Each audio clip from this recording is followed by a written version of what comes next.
ദൈവം തന്നിരിക്കുന്ന ഈ ശബ്ദത്തെ, ദൈവത്തെ സ്തുതിക്കുന്നതിനെ ഏറ്റവും ഉച്ചത്തിൽ ഒന്ന് ഉപയോഗിച്ച് നോക്കിയാലോ? Ready ready hallelujah, praise the Lord, hallelujah, hallelujah, hallelujah, praise the Lord.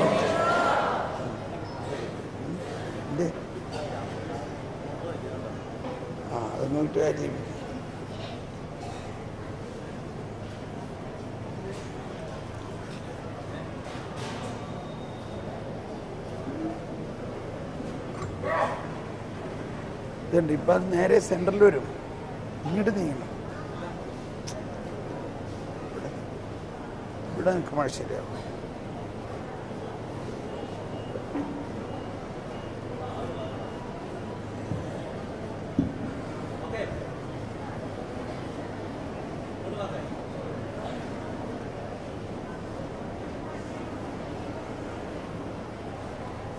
ഇത്തരം മതി.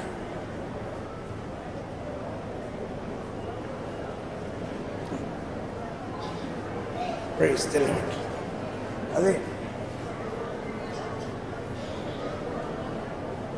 ആ കുരിശ് ഇത്തിരി അങ്ങ് തിരിച്ചു വെച്ചാൽ മതി. ഇച്ചിരി അങ്ങ് തിരിച്ചു വെച്ചു, ഇച്ചിരി അങ്ങ് തിരിച്ചു വെച്ചു. ആ കുരിശ് അങ്ങ് റൊട്ടേറ്റ് ചെയ്താൽ മതി.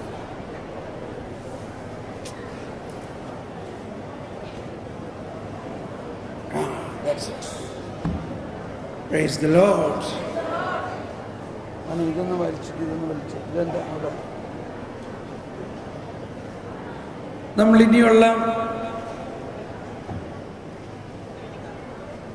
ഇനി അധികം സമയമില്ലല്ലോ ദൈവമേ. ഇനിയുള്ള 1.5 മണിക്കൂർ നമ്മൾ ദൈവത്തിൻ്റെ രാജ്യത്തെയും നീതിയെയും കുറിച്ചുള്ള വചനം കേൾക്കുകയും അതിനുവേണ്ടി ദാഹിച്ച് പ്രാർത്ഥിക്കുകയും അതിനുശേഷമുള്ള ദിവ്യകാരുണ്യ ആരാധനയും സൗഖ്യ പ്രാർത്ഥനയിൽ പൂർണ്ണ ഹൃദയത്തോടെ നാം പങ്കുചേരുകയും ചെയ്യുമ്പോൾ വലിയ ആന്തരിക സൗഖ്യത്തിൻ്റെയും ശാരീരിക സൗഖ്യത്തിൻ്റെയും അതിലെല്ലാം ഉപരിയായി ആത്മീയ സൗഖ്യത്തിൻ്റെയും പ്രതീക്ഷയാണ് നമുക്കുള്ളത്. നമ്മൾ ഉച്ചയ്ക്ക് ബലിയർപ്പണത്തിന് മുമ്പുള്ള പ്രഭാഷണങ്ങളിൽ നമ്മൾ മനസ്സിലാക്കി, ഈ ബലിയർപ്പണത്തിലൂടെ യേശുവിൻ്റെ ബലി അർപ്പണത്തിൻ്റെ പുനരാവിഷ്കരണമാണ് നമ്മളിവിടെ അനുഭവിച്ചത്. യേശുവിൻ്റെ ബലി അർപ്പണത്തിൻ്റെ രഹസ്യങ്ങളിലേക്ക് നമ്മൾ കുറെയെല്ലാം കടന്നു പോകാൻ ശ്രമിച്ചു. എല്ലാവരും ഒന്ന് കൈവീശിയേ. Praise the Lord. കൈ ശരിക്ക് വീശിയേ. റെഡി. യേശുവിൻ്റെ ബലിയർപ്പണത്തിൽ വളരെയധികം രഹസ്യങ്ങൾ നിറഞ്ഞിരുന്ന ഒന്നാണ്. അതിലൊരു പ്രധാന രഹസ്യം ഇതാണ്: 2000 വർഷങ്ങൾക്ക് മുൻപ് ഒരിക്കൽ അർപ്പിച്ച ആ ബലി ഒരു ചരിത്ര സംഭവമായിരുന്നു എന്നും അതൊരിക്കൽ അർപ്പിച്ചപ്പോൾ എന്നേക്കുമായിട്ട് അത് അർപ്പിക്കപ്പെട്ടിരിക്കുന്നു. മോനെ, ഈ ഫീഡ്ബാക്ക് സ്പീക്കർ ഇച്ചിരി കൂടെ അടുപ്പിച്ച് വെക്കാം. സ്പീക്കറെ, ആ സ്പീക്കർ ഇച്ചിരി കൊണ്ട് നീക്കി വെച്ചാൽ മതി. യേശുവിന്റെ ജീവിതത്തിലൂടെ നടന്ന സംഭവങ്ങളെല്ലാം മറ്റൊന്നും ഇവിടെ തിരിച്ചു വയ്ക്കുന്നു. യേശുവിന്റെ ജീവിതത്തിൽ നടന്ന സംഭവങ്ങളെല്ലാം അനന്തതയിലേക്ക് പ്രവേശിച്ചിരിക്കുന്നു. എന്തുകൊണ്ടെന്നാൽ യേശു നിത്യനാണ്, അനന്ത ജീവനാണ്.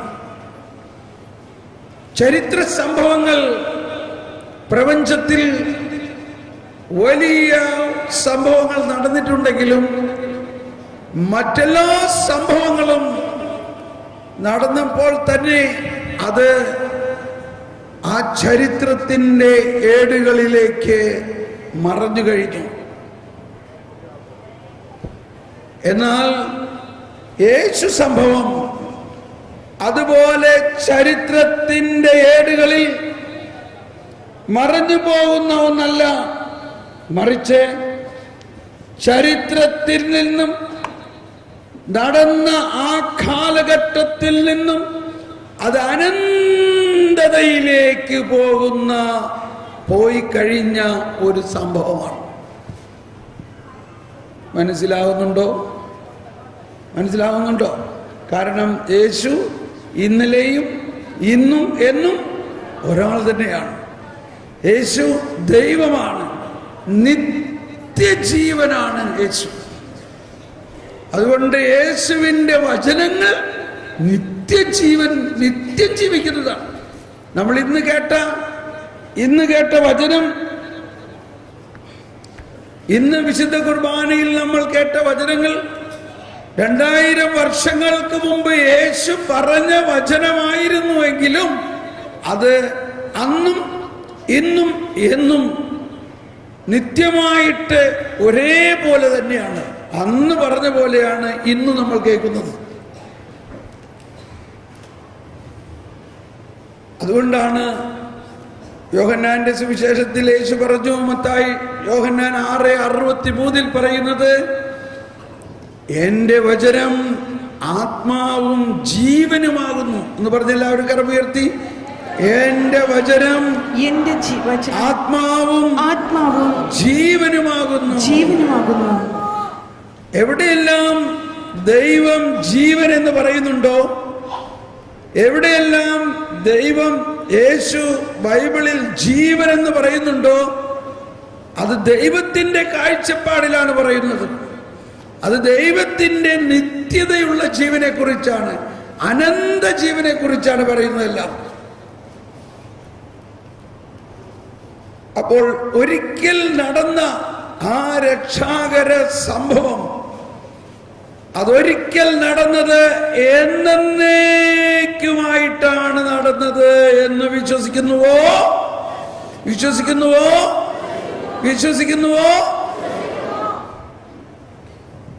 ഇനി ശ്രദ്ധിക്കണം, എല്ലാവരും ഒന്നും ഇങ്ങോട്ട് നോക്കിയോ.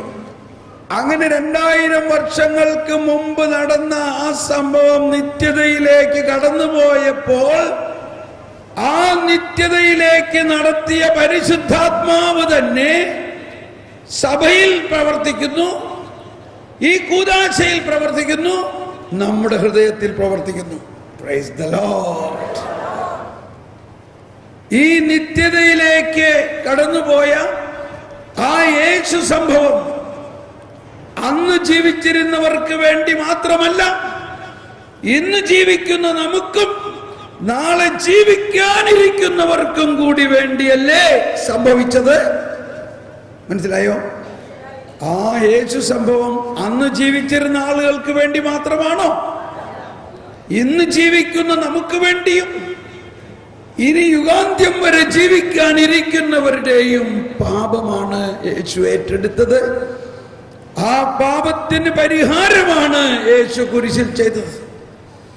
അതുകൊണ്ട് ഇനിയും നിങ്ങളിൽ ആരെങ്കിലും എന്തെങ്കിലും പാപത്തിന് അടിമയാണെങ്കിൽ അതിന്റെ അർത്ഥം ഇത്രയേ ഉള്ളൂ, നിങ്ങൾ ഇനിയുമായ യേശുവിനെ ശക്തമായി വിശ്വസിക്കുന്നില്ല എന്നേ ഉള്ളൂ അർത്ഥം. ക്ഷമിക്കണം, മനസ്സിലായോ? നിങ്ങൾ വിചാരിക്കുകയാണ് ഞാൻ പരിശ്രമിച്ചാലേ എൻ്റെ പാപം മാറുള്ളൂ. നമ്മളുടെ വീട്ടുകാരും നാട്ടുകാരും എല്ലാം പറയുന്നത് അവനോട് എത്ര പ്രാവശ്യം പറഞ്ഞിട്ടുള്ളതാണ് ഇങ്ങനെ കുടിച്ച് വരരുതെന്ന്. ഇനി നാളെ നീ ഇതേമാതിരി കുടിച്ച് വരണി നിന്റെ കാലിൽ തല്ലി ഓടിക്കുന്നോർത്തോ. ഇങ്ങനെയല്ലേ നമ്മൾ ആൾക്കാരോട് പറയാ? ഇങ്ങനെയാണോ? കുറച്ചു പേരെങ്കിലും പറയോ ഇല്ലയോ? അപ്പൊ നമ്മൾ മനസ്സിലാക്കേണ്ടത് ആ പറയുന്ന വ്യക്തികളും യേശു ക്രിസ്തുവിൽ വിശ്വസിക്കുന്നില്ല എന്നാണ് അതിൻ്റെ അർത്ഥം. എന്നോട് വിരോധമൊന്നും ഉണ്ടാവില്ലേ? സത്യമാണ് ഈ പറയണത്. നമ്മൾ ആദ്യത്തെ ദിവസം ചിന്തിച്ചു യേശു എന്ന വാക്കിന് അർത്ഥം എന്താണ് ചോദിച്ചായിരുന്നു. ഇവിടെ ചോദിച്ചായിരുന്നു എന്താണ് അതിന്റെ അർത്ഥം. യേശു എന്ന വാക്കിന് അർത്ഥം എന്താ? ദൈവം രക്ഷിക്കുന്നു. ഒന്നെല്ലാവരും ഒരു കരം ഉയർത്തിയേറ്റ് പറഞ്ഞ് ദൈവം രക്ഷിക്കുന്നു. ഞാൻ യേശു എന്ന് പറയുമ്പോ നിങ്ങൾ പറയും ദൈവം രക്ഷിക്കുന്നു എന്ന്. ഞാൻ ദൈവം രക്ഷിക്കുന്നു എന്ന് പറയുമ്പോ നിങ്ങൾ ഉച്ചത്തിൽ പറയും യേശു എന്ന് പറയും. റെഡി? യേശു. കേട്ടില്ലല്ലോ, എന്താ പറഞ്ഞേ? ദൈവം രക്ഷിക്കുന്നു. യേശു. ദൈവം രക്ഷിക്കുന്നു. യേശു. യേശു. അതിൽ തന്നെ ഒരു ധ്വനിയല്ല. മനുഷ്യന് സ്വയമേവ രക്ഷപ്പെടാൻ സാധ്യമല്ല. മനുഷ്യന് സ്വയം രക്ഷിക്കപ്പെടാൻ സാധ്യമല്ല. ആ അർത്ഥത്തിലാണ് ഈശോ പറഞ്ഞത് മനുഷ്യന് അസാധ്യമായത് ദൈവത്തിന് സാധ്യമാകുകയുള്ളൂ. ഈ അർത്ഥത്തിലാണ്. എന്താണ് മനുഷ്യന് അസാധ്യമായത്?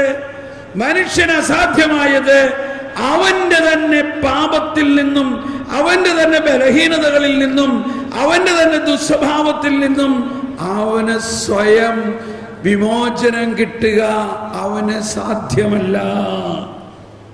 ഇത് മനസ്സിലാവുന്നുണ്ടോ?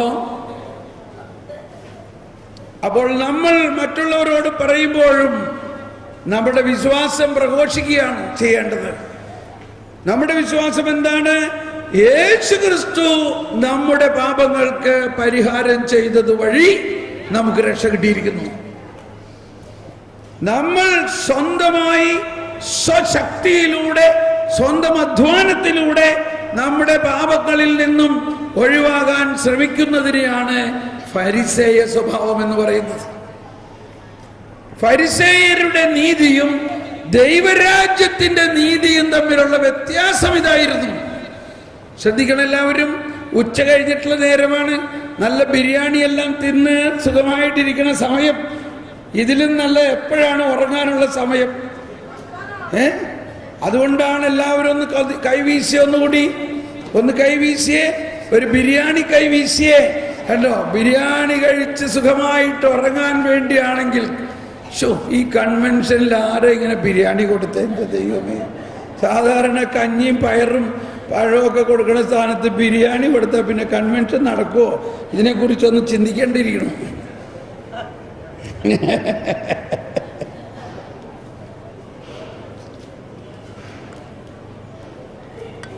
അതിൻ്റെ കൂടെ വല്ല കട്ടൻ ചായ കൂടി കൊടുത്തിട്ടുണ്ടായിരുന്നെങ്കിൽ നന്നായിരുന്നേനെ.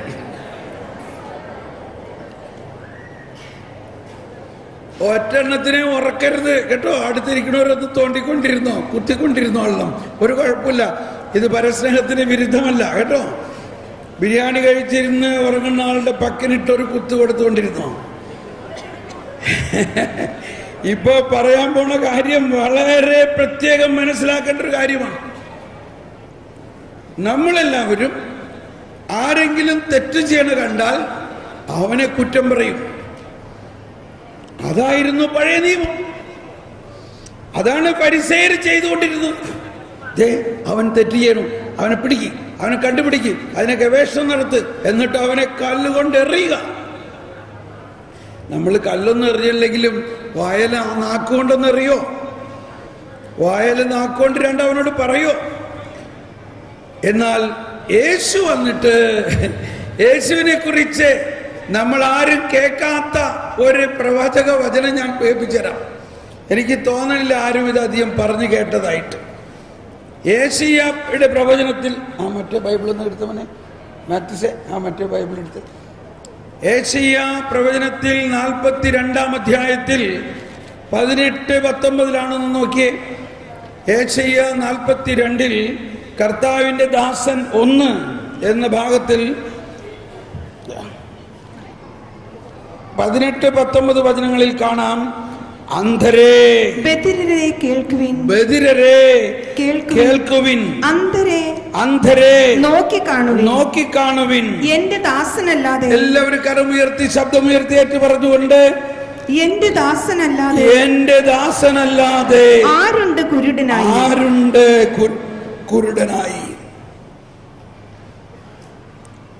തുടർന്ന് ഞാൻ അയക്കുന്ന ദൂതനെ പോലെ ബധിരൻ ആരുണ്ട്? എന്റെ വിശ്വസ്തനെ പോലെ, കർത്താവിന്റെ ദാസനെ പോലെ കുരുടനായി ആരുണ്ട്? അവൻ കണ്ടിട്ടും കാണുന്നില്ല, കേട്ടിട്ടും കേൾക്കുന്നില്ല. കർത്താവ് തന്റെ നീതിയെ പ്രതി നിയമത്തെ ഉത്കൃഷ്ടമാക്കാനും മഹത്വപ്പെടുത്താനും പ്രീതി കാണിച്ചു. എന്നാൽ മോഷണത്തിനും കവർച്ചയ്ക്കും അധീനമായ ഒരു ജനമാണിത്. അവർ ഗുഹകളിൽ കുടുങ്ങുകയും കാരാഗൃഹത്തിൽ അടയ്ക്കപ്പെടുകയും ചെയ്തു. രക്ഷിക്കാൻ ആരുമില്ലാതെ അവർ ശത്രുക്കൾക്ക് ഇരയായി തീർന്നു. ഓക്കെ, ഇവിടെ ഇത്രയുമാണ് ഇപ്പൊ നമ്മൾ മനസ്സിലാക്കേണ്ടത്. ഇത് ആരെക്കുറിച്ചാ പറഞ്ഞിരിക്കുന്നത്? എന്റെ ദാസനെ പോലെ കുരുടനായിട്ട് ആരുണ്ട്? എന്റെ ദാസനല്ലാതെ ആരുണ്ട് കുരുടനായി? ഞാൻ അയക്കുന്ന ദൂതനെ പോലെ ബധിരനാരുണ്ട്? എന്റെ വിശ്വസ്തനെ പോലെ, കർത്താവിന്റെ ദാസനെ പോലെ കുരുടനായ ആരുണ്ട്? ഇതാരെക്കുറിച്ചാ പറഞ്ഞിരിക്കുന്നത്?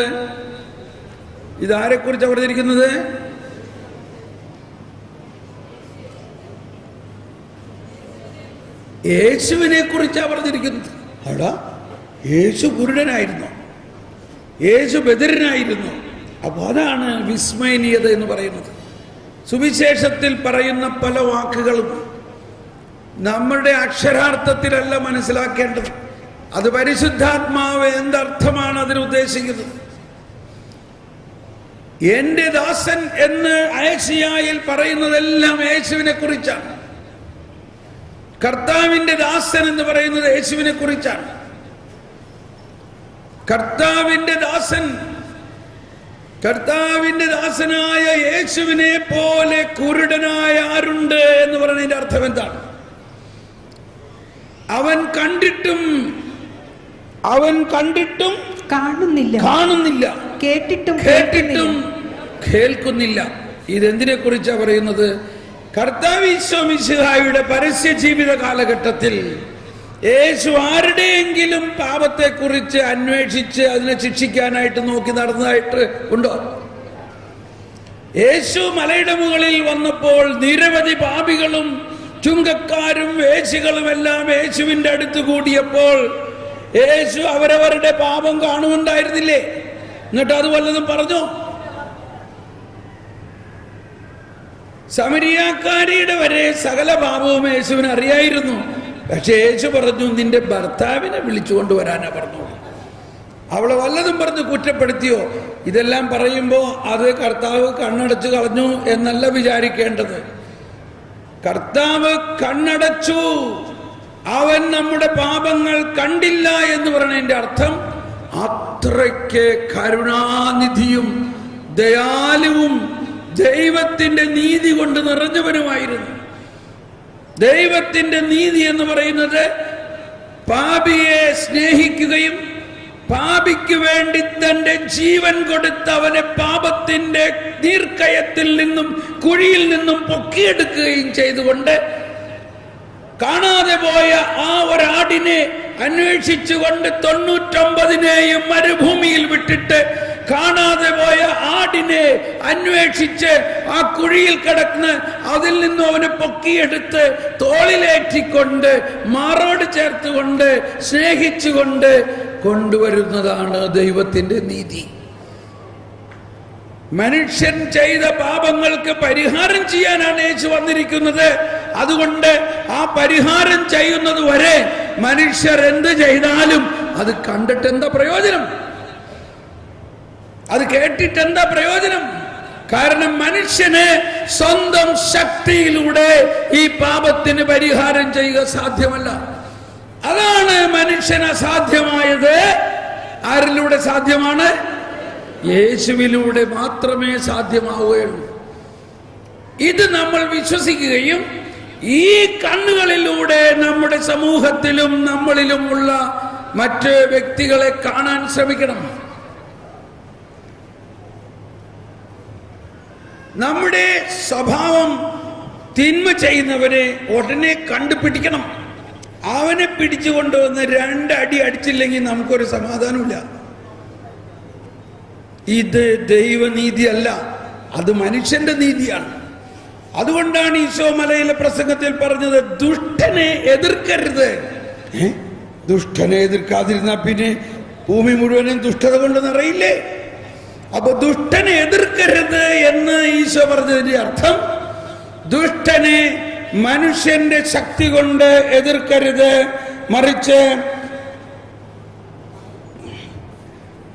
മനുഷ്യന്റെ ശക്തി കൊണ്ട് എതിർക്കരുത്, മറിച്ച് ദൈവത്തിന്റെ ശക്തി കൊണ്ട് എതിർക്കണം. ദുഷ്ടനെ മനുഷ്യൻ എതിർത്താൽ, ആ റബ്ബർ പന്തിന്റെ മുകളിൽ അടിച്ചാൽ ആ റബ്ബർ പന്ത് കുറച്ചുകൂടി പോകും. ദുഷ്ടത, മനുഷ്യന്റെ ദുഷ്ടത മനുഷ്യൻ അകറ്റുക സാധ്യമല്ല. ആ അർത്ഥത്തിലാണ് ഈശോ പറഞ്ഞത്, അണലി സന്തതികളെ, നിങ്ങൾക്ക് എങ്ങനെ നന്മ ചെയ്യാൻ പറ്റും? ഇത് കേൾക്കുമ്പോൾ നമുക്ക് തോന്നുന്നത് ഈശോ അവരെ വഴക്ക് പറഞ്ഞ മാതിരിയാ തോന്നണേ. നമ്മുടെ മലയാള ഭാഷയിലെ ചില വാക്കുകളുടെ അർത്ഥം നമ്മൾ ഉദ്ദേശിക്കുന്ന മാതിരി അല്ല, അല്ലെങ്കിൽ ആ പദങ്ങൾ ഉപയോഗിച്ചിരിക്കുന്നത് വേറെ പദങ്ങളില്ലാത്തത് കൊണ്ടാകാം. പക്ഷെ എന്നും പറയാൻ പറ്റില്ല. ഞാനൊരിക്കൽ തമിഴ്നാട്ടിൽ അച്ഛന്മാരെ ധ്യാനിപ്പിക്കുന്ന സമയത്ത്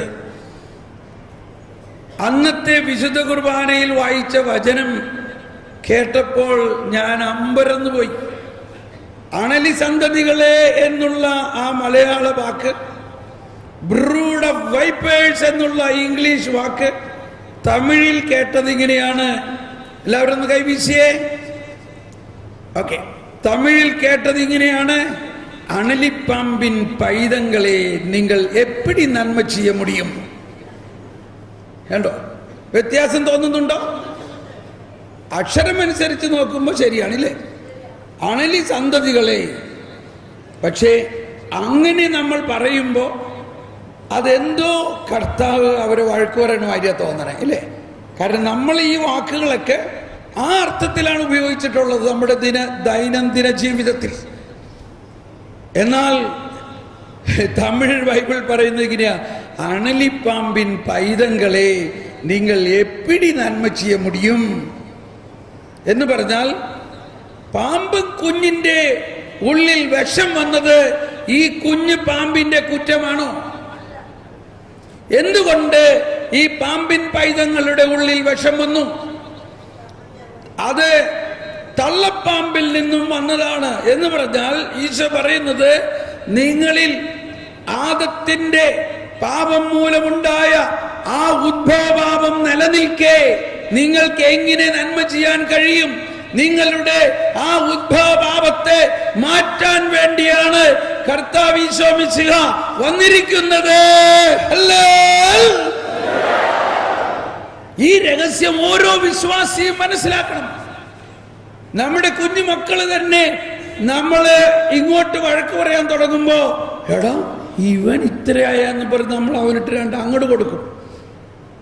പക്ഷെ നമ്മൾ മനസ്സിലാക്കേണ്ടത്, അവന്റെ ഉള്ളിൽ ആ ഉത്ഭവഭാവത്തിന്റെ അംശം ഇപ്പോഴും പോയിട്ടില്ല എന്ന് മനസ്സിലാക്കേണ്ടത്. അണലിപ്പാമ്പിൻ പൈതങ്ങളെ നിങ്ങൾ എപ്പിടി നന്മ ചെയ്യ മുടിയും? നിങ്ങൾക്ക് എങ്ങനെ നന്മ ചെയ്യാൻ പറ്റും? നമ്മൾ മനസ്സിലാക്കേണ്ടത്, പറ്റും കർത്താവായ യേശു ക്രിസ്തുവിലൂടെ. അല്ലേ? നമ്മളെല്ലാവരും അണലിപ്പാമ്പിൻ പൈതങ്ങളിൽ ഉണ്ടായ വിഷം പോലെ ജന്മനാ നമ്മളിൽ വിഷം വന്നിട്ടുണ്ട്. ജന്മനാ നമ്മളിൽ പാപം വന്നിട്ടുണ്ട്. ആ പാപത്തിന്റെ ക്രൂരത, ആ പാപത്തിന്റെ ബലഹീനത, ആ പാപത്തിന്റെ വൈകല്യങ്ങൾ ഇപ്പോഴും നമ്മളിൽ ആധിപത്യം പുലർത്തുന്നത് എന്തുകൊണ്ട്? ആധിപത്യം, പാപം നമ്മളിൽ ആധിപത്യം പുലർത്തുന്നത് എന്തുകൊണ്ട്? യേശുക്രിസ്തു 2000 വർഷങ്ങൾക്ക് മുമ്പ് നമ്മുടെ പാപത്തിന് പരിഹാരം ചെയ്തുവോ? അതിൽ ഇവിടെ ഇരിക്കുന്ന ഓരോരുത്തരുടെയും പാപത്തിന് പരിഹാരം ചെയ്തുവോ? ചെയ്തു. പക്ഷെ ഇത് നമ്മൾ പൂർണ്ണമായൊന്നും വിശ്വസിക്കുന്നില്ല. നമ്മൾ വിചാരിക്കുന്നത് നീ മര്യാദയ്ക്ക് ജീവിച്ചില്ലെങ്കിലേ, മര്യാദയ്ക്ക് കൽപ്പനകളൊക്കെ അനുസരിച്ച് നിന്റെ ശക്തി ഉപയോഗിച്ച് നീ പരിശ്രമിക്കണം. നീ പരിശ്രമിച്ച് ജീവിക്കുന്നില്ലെങ്കിൽ നീ ശിക്ഷിക്കപ്പെടും. ചെറുപ്പം മുതലേ നമ്മളെ പഠിപ്പിച്ചിരിക്കുന്ന മറ്റൊരു സത്യം ഇതാണ്, അല്ലെങ്കിൽ ഒരു വേദപാഠം ഇതാണ്: പാപം ചെയ്താൽ നരകത്തിൽ പോകും, നന്മ ചെയ്യുകയാണെങ്കിൽ സ്വർഗത്തിൽ പോകും. ഇതല്ല യേശുക്രിസ്തു കൊണ്ടുവന്നിരിക്കുന്ന സുവിശേഷം.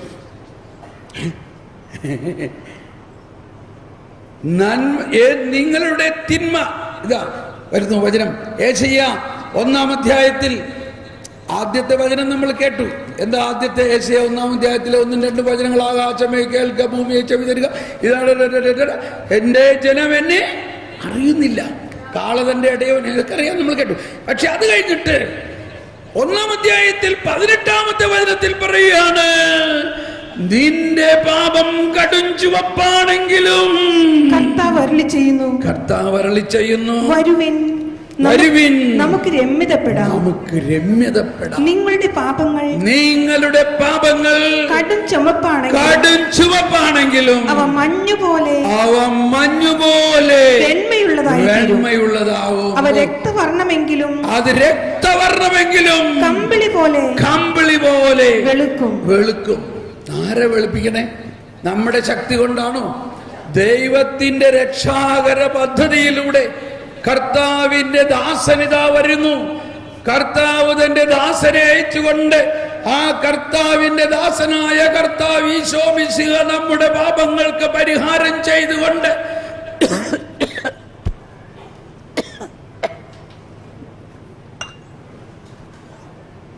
ഫീഡ്ബാക്ക്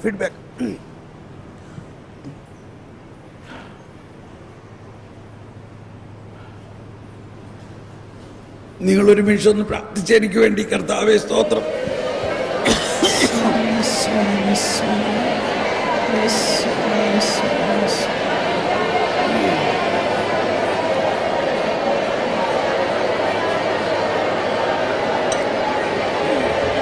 ഓ യേശുവേ നന്ദി, യേശുവേ പരിശുദ്ധാത്മാവേ നന്ദി. Praise the Lord. നമ്മൾ മനസ്സിലാക്കേണ്ടത്, നമ്മളിന്ന് രാവിലെ ചിന്തിച്ചു, ആദിമാതാപിതാക്കളുടെ പാപം മൂലം ലോകത്തിൽ പാപമുണ്ടായി. ആ ലോകത്തിലുള്ള പാപം നമ്മളിൽ പ്രസരിച്ചിരിക്കുന്നു. ഇതിൽ നിന്ന് നമ്മുടെ സ്വന്തം ശക്തി കൊണ്ട് വിമോചനം സാധ്യമല്ല. ഇതിൽ നമ്മളെ വിമോചിപ്പിക്കാനാണ് ദൈവം തൻ്റെ പുത്രനെ അയച്ചിരിക്കുന്നത്. അപ്പൊ ദൈവം തൻ്റെ പുത്രനിലൂടെ നമ്മുടെ പാപങ്ങൾക്ക് പരിഹാരം ചെയ്ത് കഴിഞ്ഞു. അതിൻ്റെ മുൻ ആഹ്വാനമാണ് നമ്മൾ കേൾക്കുന്നത്: വരുവിൻ, നമുക്ക് രമ്യപ്പെടാം, നമുക്ക് രമ്യതപ്പെടാം. എന്താ പറയുന്നത്? നിന്റെ പാപം കടും ചുവപ്പാണെങ്കിലും ഞാനതെല്ലാം തൂവെള്ള പോലെയാക്കും. നിന്റെ പാപം രക്താംബരം പോലെ ആണെങ്കിലും ഞാൻ മഞ്ഞുപോലെ, ഞാനത് പഞ്ഞുപോലെ ആക്കും. ഇതാണ് ഗുഡ് ന്യൂസ്, ഇതാണ് സുവിശേഷം. അപ്പോൾ ഈ ഒരു രഹസ്യത്തിൽ നമ്മൾ അടിയുറച്ച് വിശ്വസിച്ചാൽ മാത്രമേ നമ്മുടെ പാപം പോവുകയുള്ളൂ. മറിച്ച് നമ്മളിത് അങ്ങനെയൊക്കെ പറഞ്ഞാലേ അവൻ വീണ്ടും പാപം ചെയ്യും. അപ്പോൾ ഒരു കൊച്ചു ചോദിക്കുകയാണ്, എനിക്കിപ്പോൾ ഇവിടെ എന്താ പറഞ്ഞതെന്നുള്ളൊരു ഒരു കൊച്ച് ആദ്യ കുർബാനയെ കൊള്ളാൻ പോയ കൊച്ചിൻ്റെ കാര്യം ഞാൻ പറഞ്ഞോ? ഇല്ല. ഓക്കെ, ആദ്യ കുർബാന കൈക്കൊള്ളാൻ പോവുകയാണ് അടുത്ത ആഴ്ച. അപ്പോൾ ആ മോൻ വന്നിട്ട് അമ്മ അവനെ എൻ്റെ അടുത്ത് പ്രാർത്ഥിക്കാൻ കൊണ്ടുവന്നിരിക്കുക. അത് ശരീരത്തിലൊരു അസുഖത്തിന് വേണ്ടിയാണ്. പ്രാർത്ഥനയൊക്കെ കഴിഞ്ഞ് അവനാ പ്രാർത്ഥനയിലൊന്നും വലിയ താല്പര്യമൊന്നും തോന്നിയില്ല. പക്ഷെ അവൻ്റെ അകത്ത് വേറെ എന്തോ ഒരു കാര്യം എന്നോട് ചോദിക്കാനായിട്ട് വെമ്പൽ കൊള്ളുകയാണ്. അപ്പോൾ പ്രാർത്ഥന കഴിഞ്ഞ് അമ്മ അങ്ങോട്ട് മാറി. അപ്പോൾ ഇവൻ എന്നെ നോക്കണു, അമ്മേനെ നോക്കണു, എന്നെ നോക്കണു, അമ്മേനെ നോക്കണു, എന്നെ നോക്കണു, അമ്മേനെ നോക്കണു. ഞാൻ ചോദിച്ചു, എന്താ മോനെ? എനിക്കൊരു കാര്യം ചോദിക്കാനുണ്ട് ബ്രദറെങ്കിലേ. ആ ചോദിക്കും മോനെ, എന്താ? അപ്പോഴേക്കും അമ്മ വന്നു. അപ്പോൾ അവൻ പിന്നെ മിണ്ടണില്ല. ഞാൻ ചോദിച്ചു, നീ പറഞ്ഞോ, നീ അമ്മേനെ പേടിക്കണ്ട, നിൻ്റെ അമ്മയല്ലേ. അപ്പം അമ്മ അവിടെ നിന്നുകൊണ്ട് മോൻ എന്ത് വേണം ചോദിച്ചോ, നീ പേടിക്കണ്ട, ചോദിച്ചോ. ബ്രദറെങ്കിലേ, ഞാൻ അടുത്ത ആഴ്ച ആദ്യ കുർബാന കൈക്കൊള്ളാൻ പോകാം. ആ നല്ല കാര്യം. അത് കഴിഞ്ഞിട്ട് ഞാൻ പാപം ചെയ്ത ഉടനെ നരകത്തിൽ പോകുമല്ലേ? ഇതാ അവൻ്റെ ചോദ്യം. അത് കഴിഞ്ഞിട്ട് ഞാൻ എന്തെങ്കിലും പാപം ചെയ്തു പോയാൽ ഉടനെ നരകത്തിൽ പോകുമല്ലേ? അപ്പം അമ്മ അവിടെ നിന്ന് ചിരിക്കുക. എന്നിട്ട് അമ്മ പറയാം, എൻ്റെ ബ്രദറെ, ഇവനെയൊക്കെ ഇങ്ങനെ പഠിപ്പിച്ചില്ലെങ്കിൽ ഇവൻ വല്ല അക്രമമൊക്കെ ചെയ്ത് കളയും. അതും ശരിയാ ഇല്ലേ? ഇപ്പം ആദ്യ കുർബാന കൈക്കൊള്ളുന്നതിന് മുൻപ് അവൻ എന്ത് ബോധ്യത്തിലാണ് ഈ കുർബാന സ്വീകരിക്കേണ്ടത് പറയും. അപ്പം നമ്മളവനെ രക്ഷിക്കാൻ നോക്കുക എന്ന് പറഞ്ഞുകൊണ്ട്, ഈ നുണ പറഞ്ഞുകൊണ്ട്, അവൻ യേശുക്രിസ്തുവിനെ കുറിച്ചുള്ള സത്യം അറിയണം. ആ സത്യം അറിഞ്ഞുകൊണ്ട് അവൻ ആ യേശുവിനെ സ്വീകരിക്കണം.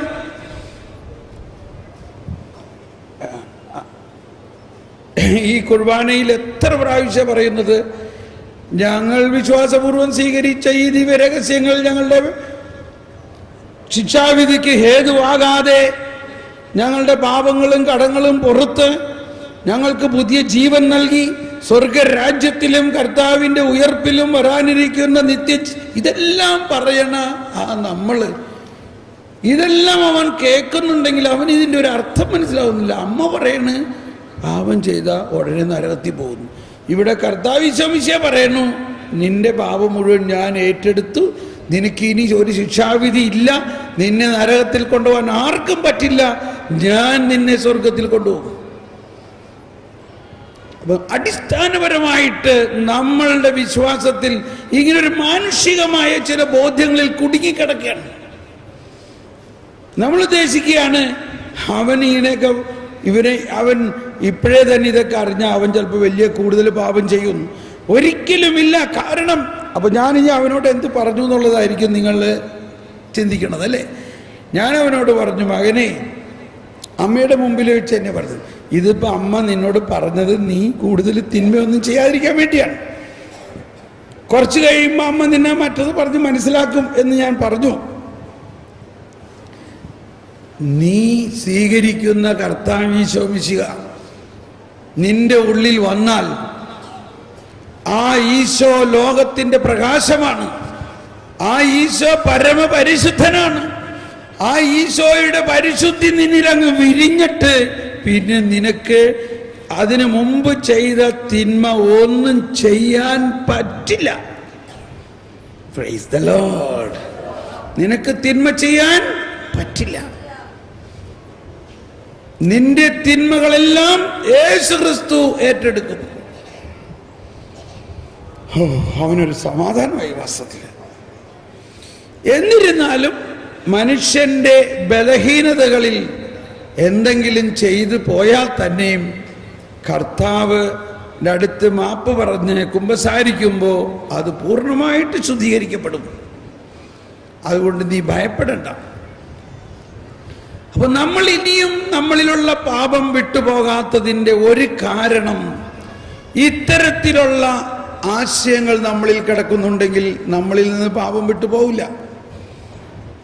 മറിച്ച് നമ്മളുടെ വിശ്വാസത്തിന്റെ രഹസ്യം ഇതാണ്: യേശുക്രിസ്തുവിൽ വിശ്വസിക്കുന്നവൻ നിത്യജീവൻ ഉണ്ട് എന്ന് പറയുന്നതിന്റെ രഹസ്യം ഇതാണ്: യേശുക്രിസ്തു നമ്മുടെ പാപങ്ങൾ ഏറ്റെടുത്തിരിക്കുന്നു. ഇനി ആ പാപത്തിന്റെ ആധിപത്യത്തിൽ നിന്നും നമ്മുടെ ജീവനെ യേശു ഏറ്റെടുത്തിരിക്കുന്നു. ഇതൊന്ന് കണിശമായിട്ടൊന്ന് അങ്ങ് വിശ്വസിച്ചേ. അതാണ് ദൈവത്തിൻ്റെ നീതി എന്ന് പറയുന്നത്. അപ്പോൾ അത് എളുപ്പം മനസ്സിലാവുന്നതല്ല. അതുകൊണ്ടാണ് നമ്മൾ ആദ്യത്തെ ദിവസം മുഴുവനും ജ്ഞാനത്തിന് വേണ്ടി പ്രാർത്ഥിച്ചത്.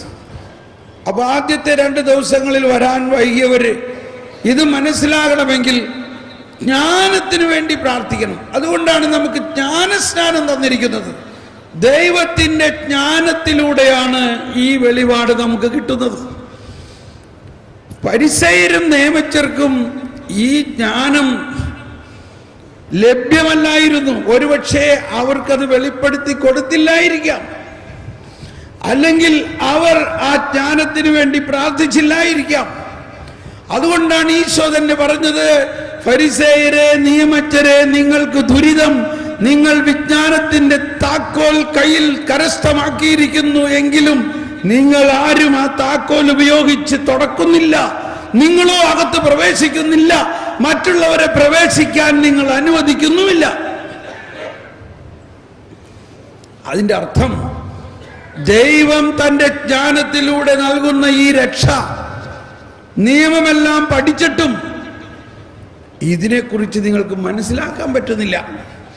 അതുകൊണ്ടാണ് പൗലോസ് അപ്പസ്തോലൻ റോമാക്കാർക്ക് ഇത് ലേഖനത്തിൽ 10-ാം അധ്യായത്തിൽ പറയുന്നുണ്ട്, ഈ ഇസ്രായേലിനെ കുറിച്ച്, ഈ യഹൂദരെ കുറിച്ചുള്ള എൻ്റെ ആഗ്രഹം അവരെല്ലാവരും രക്ഷിക്കപ്പെടണം എന്നാണ്. പൗലോസ് സ്ലീഹ പറയാണ്, അവരെല്ലാവരും രക്ഷിക്കപ്പെടണം എന്നതാണ് എൻ്റെ പ്രാർത്ഥന. എന്നാൽ വായിക്കാം. സഹോദരരെ, എന്റെ ഹൃദയപൂർവമായ ആഗ്രഹവും ഇസ്രായേലിന് വേണ്ടി ദൈവത്തോടുള്ള എന്റെ പ്രാർത്ഥനയും അവർ രക്ഷിക്കപ്പെടണം എന്നതാണ്. അവർ രക്ഷിക്കപ്പെടണം എന്നതാണ്. തുടർന്ന് അവർക്ക് ദൈവത്തെക്കുറിച്ച്, എല്ലാവരും ഏറ്റു പറഞ്ഞുകൊണ്ട്, അവർക്ക് ദൈവത്തെക്കുറിച്ച് തീഷ്ണതയുണ്ടെന്ന് ഞാൻ സാക്ഷ്യപ്പെടുത്തുന്നു. ആ തീഷ്ണത ശരിയായ അറിവിന്റെ അടിസ്ഥാനത്തിലല്ലെന്നേ ഉള്ളൂ. എന്നാൽ ദൈവത്തിന്റെ നീതിയെക്കുറിച്ച് അവർ അജ്ഞരാകൊണ്ടും